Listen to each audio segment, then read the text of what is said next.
پیارے بچوں، ہماری پیاری سنڈریلا اپنے ٹوٹے ہوئے خوابوں اور دل کے بارے میں سوچتی ہوئی آنسو بہا رہی تھی۔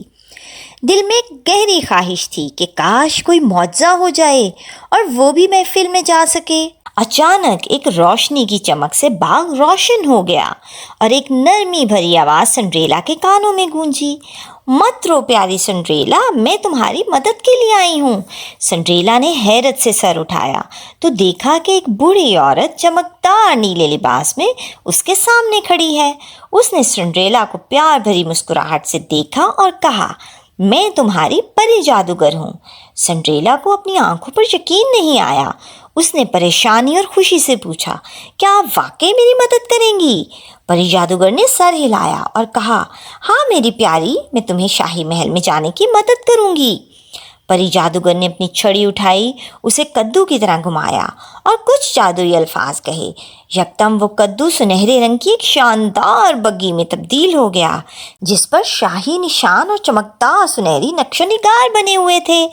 بگھی پر سنڈریلا کی آنکھیں چمک اٹھیں، لیکن ابھی مزید جادو ہونا باقی تھا۔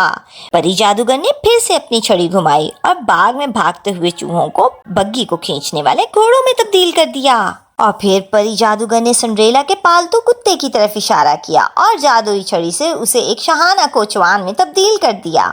پھر پری جادوگر نے سنڈریلا کی طرف دیکھا اور مسکراتے ہوئے کہا، اب تمہارا نمبر ہے۔ اس نے اپنی چھڑی کو بلند کیا اور سنڈریلا کے پرانے میلے کچیلے کپڑے فوراً ایک شاندار سفید رنگ کا لباس تھا جو چمک رہا تھا، اور سنڈریلا اس میں بہت حسین لگ رہی تھی۔ سنڈریلا کے پاؤں میں خاص تحفہ تھا، شفاف شیشے کے جوتے۔ یہ جوتے بہت ہی ہلکے، نازک اور منفرد تھے، اور سنڈریلا انہیں پہن کر بالکل شہزادی کی طرح لگ رہی تھی۔ پری جادوگر نے نرمی سے سنڈریلا کے کندھے پر ہاتھ رکھا اور کہا، یاد رکھو یہ جادو آج رات تک ہی رہے گا۔ آدھی رات کے بعد سب کچھ ویسے ہی ہو جائے گا جیسے پہلے تھا، اس لیے وقت پر واپس آ جانا۔ سنڈریلا نے خوشی سے سر ہلایا اور بگھی میں بیٹھ گئی۔ جیسے ہی بگھی حرکت میں آئی، سنڈریلا کی آنکھوں میں خوابوں اور امیدوں کی چمک آ گئی۔